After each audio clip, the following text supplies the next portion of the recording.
My name is Satish Kadapa, and I'm a board-certified family practice physician and secondarily board-certified in holistic and integrative medicine.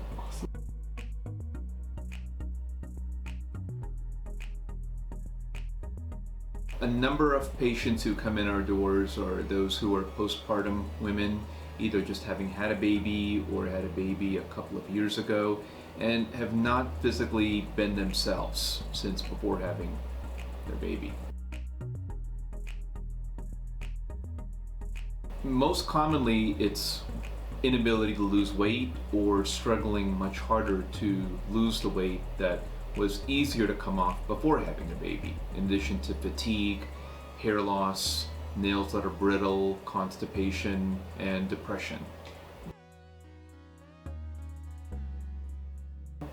Yes, there can be a number of autoimmune conditions, from psoriasis to Hashimoto's thyroiditis, to simple benign eczema. And many times it's because their adrenal glands are not functioning properly that could bring this on. So many of the patient's symptoms postpartum are tied to a hormone level that is not properly balanced. As a result, they get fatigue, they can gain weight, cold sensitivity, and this in and of itself will bring on depression.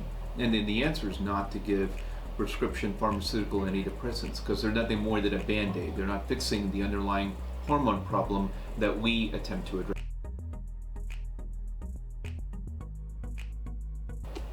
Well, I think every person going through this program does need online support or in-person and coaching on their diet and meal plan and exercise and activity level. And as a physician, obviously we wouldn't have the time or the expertise to handle all of that. Our side is to handle the medical side, and partnering with KC will allow us to achieve those goals.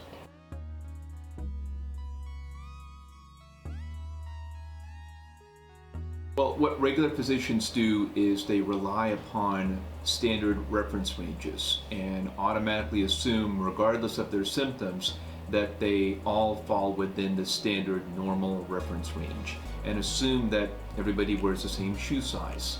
Our role here is to treat the patient first and labs second. Now, we don't ignore the labs, but we put far more precedence on patient symptoms and labs second.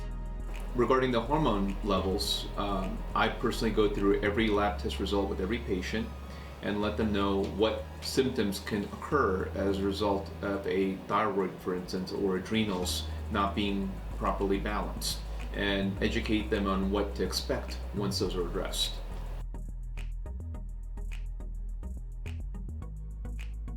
I would tend to think that our best patients are the ones that are most wanting to succeed and make this work, as opposed to those patients who are kind of just in it just because the friend said just check them out and see what it's all about. Those who are the people who have the will to really want this to work but simply need the tools, not only from me as a doctor, but from Casey for their coaching ability, is those people who will be more successful, and those who follow up accordingly, and if they aren't improving, to reach out. My name's Neril, last name is Shah. I am a degreed biomedical engineer with a nursing degree. I have worked in Europe for about 6 years, and 2 years in Latin America, and 2 years in Shanghai. I currently work for Dr. Kadapa at Better Living in Sandy Springs. Most of our patients that work through our doors are actually eat well, super healthy, really just want to tweak what they're doing. They're very type A people, looking for just a better quality of life. And they're active, they're typically know the right things to do, they just want to feel better. They want to feel the best. It's about quality of life, not longevity of a really sucky life.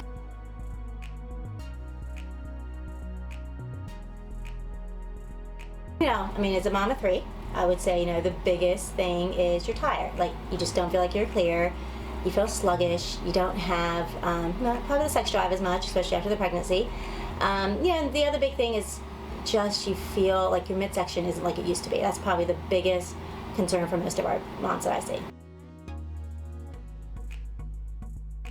Well, depression is very easy when you aren't doing everything that you want to do. So I feel like when you're tired, you're not going out, not hanging out, not having the energy to give, a little bit of your own time, I mean, you're depressed because you're not doing anything you want to do. You're not depressed because you're actually clinically depressed. So I think it's very easy for a doctor to put a depressant on you because it's quick, it's easy, and you're on it for the rest of your life. So it's a steady income for them.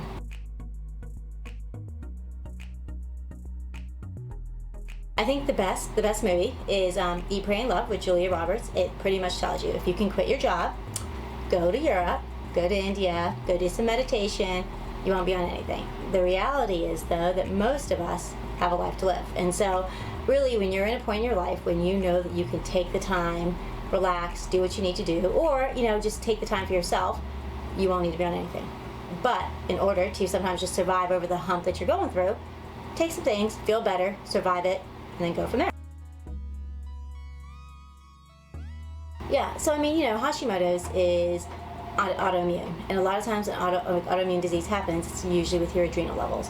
So we have a lot of patients, and honestly, just about 3 weeks ago, came in here, she had a crap load of thyroid, and just wasn't actually even feeling well. And the reason why her doctor put her on medicine was because she had Hashimoto's. You don't go on medicine, number one, unless you feel like you actually need it. Just because you have something that shows up in your blood work that says, hey, you know what, you need it, that's not true. So the first thing you gotta do is you gotta look at your blood work as a baseline, but not as the end-all, be-all.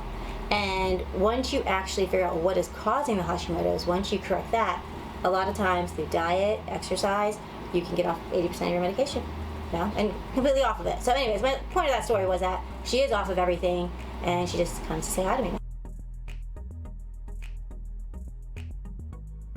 Yeah, no, I mean, there's no such thing as a quick fix, period. I mean, anything you do, you're going to have to work at it. And so what Casey does with your diet and your exercise, it's not too much cardio, it's a balance. Everything is about a balance. But if you come here looking for just medicine, nothing will happen.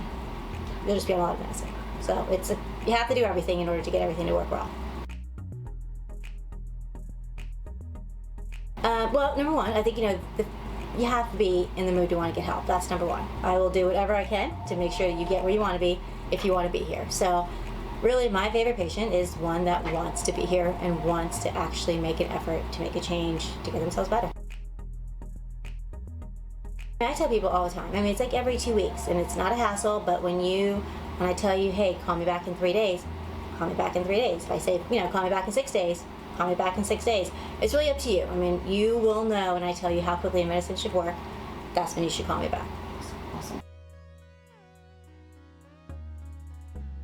Yeah, all the time. I mean, there's many people that I've referred over there. Just even showing her website, the macros. I mean, it's really the way to go. If you want to be healthy, especially for moms, I think very rarely do we do things for ourselves.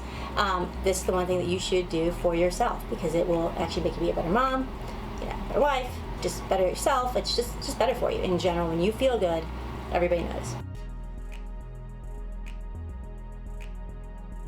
And I don't know if Doc touched upon this, but when I was in Europe, normal is relative. If you go to Norway and you go to a doctor, every lab range, all your hormones are based off of age. The reality is here in the U.S., a range is 18 to 85. I would love to know an 18-year-old that would like to feel like an 85-year-old. Not many. So when you go to your doctors, they're looking at your range. They're simply looking that you're within an 18 to 85-year-old range, which tells you nothing.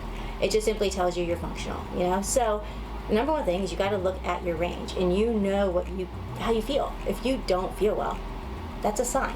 It's not only about the blood work. Blood work is created over years and years of data. And so here in the U.S., our data is based on sick people, because only sick people get blood work. You never go in there and be like, hey, I feel amazing, take 2.5 gallons of blood with me. However, in Europe, what they do is they say, everybody will come in here, we'll do blood work, this is a healthy range, this is, if you're sick, it goes into a different range, pal. But again, in the U.S., our lab values are all developed on sick people. So if you want sick people values, then get your blood work checked. And that's the value you go with. If you want healthy values, you look at somewhere else outside the U.S., such as Europe, Asia, even the Middle East. So, I mean, I personally, with my 3 kids, have gotten food sensitivities on them. And the reason why, it's the one thing that you can fix without taking medicine. So, if you know your body is not going to like something, why eat it? It prevents you from taking medicine, it prevents you from doing other things. It's the one thing, yes, a little bit of sacrifice because everybody loves that cookie, but at the end of the day, if you can't eat it, it's much easier to eat, to avoid that than it is to take 3 different medicines for the inflammation, for the fatigue, for the bloatiness. So, I mean, absolutely on the food sensitivity. And then, the heavy metal testing. We just don't know what we have in there. If I had to pick food over heavy metal, I would pick food first. Sometimes environmental issues are harder to get away from. But that being said, if you're aware of it, then you could do something about it. So it's always good to know what your surroundings are, what foods impact you, and kind of go from there.